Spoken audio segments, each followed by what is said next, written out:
प्रणाम दोस्तों, आप सभी का मैं स्वागत करता हूं आपके पसंदीदा चैनल पर। दोस्तों, आज का जो युग है वैज्ञानिक युग है और साइंस ने बहुत तरक्की की है। और सबसे बड़ी बात यह है कि एक ज्योतिषी होने के नाते बहुत टाइम से एक विचार मेरे मन में था। आजकल होता क्या है, डिलीवरी से पहले सभी लोग अपने कई बार डॉक्टर से अपनी डेट कंफर्म करते हैं कि भाई इस दिन डिलीवरी हो जाए, अगर सिजेरियन करानी है। और साथ ही साथ कुछ लोग ज्योतिषी से भी संपर्क करते हैं। और ऐसे ही आप लोगों में से कुछ लोग मुझसे भी संपर्क करते हैं जब डिलीवरी की डेट नज़दीक आती है कि हम किस समय डिलीवरी कराएं, ग्रह नक्षत्रों का ध्यान रखते हुए। इस तरीके की बातें ज़रूर आजकल समाज में ये उठती भी हैं। और वास्तव में ये ज़रूरी है कि ज्योतिष जो है एक ऐसी विधा है जहां हम लोगों को इसका जो है सपोर्ट लेना भी चाहिए, क्योंकि कई बार हम अपने फिजिकल चेकअप के लिए डॉक्टर को संपर्क करते हैं। ऐसे ही अगर हम जीवन की यात्रा को सही रखना चाहें तो हमें ज्योतिष पर भी भरोसा अवश्य करना चाहिए। और मैं ये तो नहीं कहता पूरी तरीके से आप जो है ज्योतिष पर ही भरोसा करें, लेकिन ज्योतिष अपने आप में एक बहुत ही अच्छा साइंस है। आइए बात करते हैं हम अगले हफ्ते 14 तारीख से लेकर के 20 तारीख के बीच में जो बच्चे जन्मेंगे उनके लिए शुभ काल क्या रहना चाहिए। तो दोस्तों, यहाँ सबसे पहले मैं बात करूँगा कि किस समय को हमें अवॉइड करना चाहिए। एक बात तो मैं पहले ही बता दूँ, ये डिस्क्लेमर भी है कि होगा वही जो राम रचि राखा। ऐसे ही मैं यहाँ शुभ पीरियड बताऊँगा ज़रूर, लेकिन अगर डॉक्टर ऐसा करता है कि भाई अभी डिलीवरी करानी होगी तो उस समय उन चीज़ों को आप बिल्कुल दरकिनार कर दीजिएगा। कोशिश यही कीजिए कि अगर हम जो टाइम सजेस्ट करते हैं अगर उस समय डिलीवरी हो तो बहुत अच्छा है। तो मैं अभी ये बताऊंगा कि किस समय डिलीवरी नहीं करनी चाहिए। जनरली माँ बाप का एक क्वेश्चन होता है कि हमारा बच्चा मांगलिक ना हो, मूल नक्षत्र में पैदा ना हो और कोई ग्रह ऐसे ना हो जो नीच के बैठे हुए हों। तो इन दो तीन चीज़ों को अवॉइड जनरली लोग करते हैं। तो मैं सबसे पहले तो आपके मूल नक्षत्र की बात बता दूं कि 15 अगस्त 1:59 यानी 1:59 PM 15 अगस्त से मूल नक्षत्र शुरू होंगे और 17 अगस्त तक 7:58 यानी 7:58 PM तक करीब करीब थोड़ा अगर मैं इसको करेक्ट करूँ कि 2 बजे आपका 15 अगस्त दोपहर से लेकर के 8 बजे तक करीब 17 अगस्त शाम तक मूल नक्षत्र होगा। तो जो लोग नहीं चाहते कि मूल नक्षत्र में बच्चा जो है उनका जन्म ले तो इसको अवॉइड कर सकते हैं। अब हम बात करते हैं कि जिन पीरियड्स को 14 से लेकर के 20 के बीच में बिल्कुल अवॉइड करना है। सबसे पहला पीरियड नोट कीजिएगा सभी लोग, सुबह 6:15 से लेकर के 8:20 सुबह, ये टाइम अवॉइड करें। दूसरा टाइम है 10:41 से लेकर के 12:57 दोपहर तक, ये टाइम अवॉइड करें। तीसरा समय 5:30 बजे शाम से लेकर के 7 बजे शाम तक का पीरियड अगर डिलीवरी पोस्टपोन कर सकते हैं तो बिल्कुल कीजिए। और चौथा समय है 8:35 से लेकर के 9:55 शाम तक जो है अगर डिलीवरी अवॉइड कर सकते हैं, इस पीरियड में डिलीवरी ना कराएं तो अच्छा रहेगा, क्योंकि इस समय ग्रह नक्षत्र थोड़े से प्रॉब्लम करते हैं। इसमें मांगलिक दोष में ही बच्चा रहेगा और कई और दोष उस बच्चे के निकल करके आते हैं, तो इनको अवॉइड करिए। देखिए दोस्तों, मैं एक चीज़ बड़ी क्लियर बता दूं, यहाँ हम बेस्ट फेवरेबल टाइम की बात कर रहे हैं या वर्स्ट टाइम जिससे बचना है उसकी हम बात कर रहे हैं। दूसरी चीज़ मैं पहले भी कह चुका हूँ कि हम यहाँ बस केवल ये बता रहे हैं कि अगर इस समय में बच्चा पैदा हो तो बहुत अच्छा रहेगा, या इस समय में बच्चा पैदा ना हो तो ठीक रहेगा। तो इन्हीं चीज़ों को केवल आपको ध्यान रखना है। आगे बढ़ते हैं सबसे अच्छे टाइम की तरफ कि सबसे अच्छा समय क्या रहेगा। 14 अगस्त को अगर हम बात करते हैं तो 14 अगस्त के दिन रात में 1:25 से लेकर के अगर हम बात 11:35 तेरह की रात को 11:35 से लेकर के 14 तारीख का 1:20 सुबह यानी 11:35 PM ऑफ 13 अगस्त से लेकर के 14 अगस्त का 1:20 AM तक का समय सबसे अच्छा है।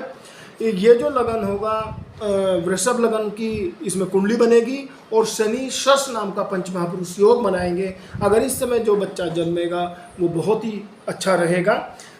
इस समय अगर हम बात करते हैं तो बच्चे के विदेश में जाने के भी योग बनेंगे और कुछ जो ज्योतिष के जानकार हैं वो जरूर इस बारे में मतलब बता सकते हैं कि ये जो कोई भी पंच महापुरुष योग 5 ग्रहों की वजह से जो बनते हैं, जैसे मंगल की वजह से रोचक बनता है, बुध की वजह से आपका भद्र बनता है, बृहस्पति की वजह से हंस बनता है और शुक्र की वजह से मालव्य और शनि की वजह से सस पंच महापुरुष योग बनता है। अगर एक भी पंच महापुरुष किसी बच्चे की कुंडली में है तो कुंडली बहुत अच्छी मानी जाती है। आगे बढ़ते हैं कुछ और दूसरे काल के लिए। अगर हम जो है 1:25 14 अगस्त से लेकर के 20 अगस्त के बीच में 3:40 का पीरियड लिया जाए तो वो 100 रहेगा, क्योंकि इस पीरियड में अगर कोई बच्चा 19-20 या 19-20 को जन्म लेता है अगस्त को तो वो मांगलिक भी रहेगा, तो इस टाइम को भी अगर अवॉइड कर सकते हैं तो करिएगा। फिर हम बात करते हैं आकर के नेक्स्ट कि अगर कोई बच्चा 3:50 14 तारीख को उससे लेकर के अगर 6:05 सुबह मिनट तक 6:05 सुबह तक बच्चा कोई अगर पैदा होता है तो ये भी टाइम 100 है। इस समय को अगर अवॉइड कर सकते हैं तो ठीक है, नहीं कर सकते तो कोई प्रॉब्लम नहीं है। ऐसे ही हम बात करते हैं जो है 8:30 से लेकर के 14 तारीख के और 10:35 सुबह तक अगर ये टाइम नहीं अवॉइड होता तो कोई बात नहीं है। अगर अवॉइड हो सकता है तो इस टाइम को भी अवॉइड आप कर सकते हैं। और जैसा कि मैंने पहले बताया कि 10:41 से लेकर के 12:57 तक PM तक का टाइम, हालांकि अवॉइड करने के लिए मैंने बोला है, लेकिन फिर भी इस पीरियड में अगर जितना भी हो सके इस टाइम को अगर हम अवॉइड करें तो ठीक रहेगा। अब हम आते हैं 14 तारीख को 1 बजे दोपहर में अगर कोई बच्चा जन्म लेता है तो 3:20 तक तो ये टाइम अच्छा रहेगा। एक तो 14 तारीख को अगर जन्म लेता है, 15 को लेता है या 16 को 17 को, इनमें सभी में शश नाम का पंच महापुरुष योग तो बनेगा ही। अगर कोई बच्चा इस पीरियड में 1 बजे दोपहर से लेकर के 3:20 दोपहर तक पैदा होता है तो 17 अगस्त को चंद्र मंगल महालक्ष्मी योग भी बनता है और ये चंद्र मंगल महालक्ष्मी योग 18 तारीख को 19 तारीख को शश नाम का पंच महापुरुष योग भी रहेगा, तो ये समय भी अच्छा रहेगा। यहाँ भी अगर बच्चा जन्म लेता है तो कोई प्रॉब्लम नहीं है। ऐसे ही हम बात करते हैं 3:30 बजे से लेकर के 5:15 बजे दोपहर तक।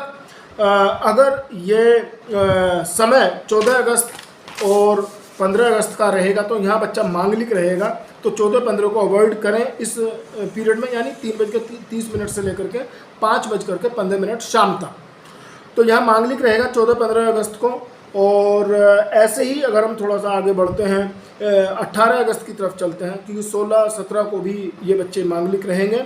अगर हम 18, 19, 20 में लेते हैं तो यहाँ ये जो है मांगलिक दोष से मुक्त हो जाएगा बच्चा, तो ये पीरियड फिर उस समय फॉलो किया जा सकता है।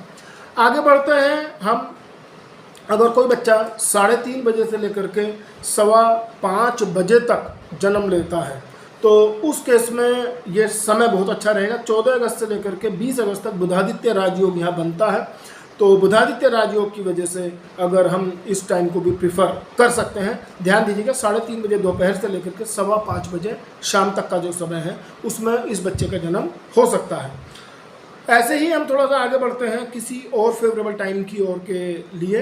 अगर कोई जातक 7:05 शाम को से लेकर के और 8:30 शाम तक जन्म लेता है तो शश नाम का पंच महापुरुष फिर योग यहाँ बनता है। लेकिन यह है कि 14, 15, 16, 17, 18 तक मांगलिक दोष से भी पीड़ित ये बच्चा रहेगा। तो अगर इस पीरियड में मांगलिक दोष आता है तो वो थोड़ा सा कई बार प्रॉब्लम देता है इस चीज़ के लिए। तो यहाँ ये कुछ मैंने फेवरेबल पीरियड बताए हैं कि जिस समय बच्चे की डिलीवरी आप करा सकते हैं। ध्यान दीजिएगा ये सभी जो भविष्यवाणियाँ हैं अगर दिल्ली को बेस माने हम, उसके 500 किलोमीटर की रेडियस में ही वैलिड है, क्योंकि ये जो समय मैंने बताए हैं अगर असम में कोई बच्चा पैदा हो रहा होगा तो उसका पीरियड कुछ अलग होगा, ऐसे जम्मू कश्मीर में कोई बच्चा पैदा हो रहा होगा तो उसका पीरियड अलग होगा। ये अगर हम दिल्ली को बेस मान करके, सेंटर मान करके रेडियस लें, सपोज इधर हम लखनऊ चले जाएं, इधर हम चंडीगढ़ तक चले जाएं, देहरादून तक चले जाएं या हरियाणा की तरफ चले जाएं पंजाब में चले जाएं राजपुरा चंडीगढ़ तक, तो वहाँ ये सेम जो है लॉन्गिट्यूड लैटिट्यूड रहेगा। तो इन क्षेत्रों के लिए जो भविष्यवाणियाँ हैं ये वैलिड रहेंगी। और अगले हफ्ते फिर हम मिलेंगे इन्हीं कुछ भविष्यवाणियों के साथ। ये अपनी एक नई श्रृंखला है जहां आप जो मेरे सभी दर्शकगण हैं वो इस चीज़ का जो है ध्यान आकर्षित अपना कर सकते हैं कि किस समय डिलीवरी कराई जाए। आपके अगर कोई रिलेटिव या रिलेशन में कोई प्रेग्नेंट महिला है तो उनको ये वीडियो ज़रूर आप शेयर कीजिएगा और इस चैनल को आप जो है बहुत प्यार दीजिएगा। धन्यवाद, प्रणाम, नमस्कार।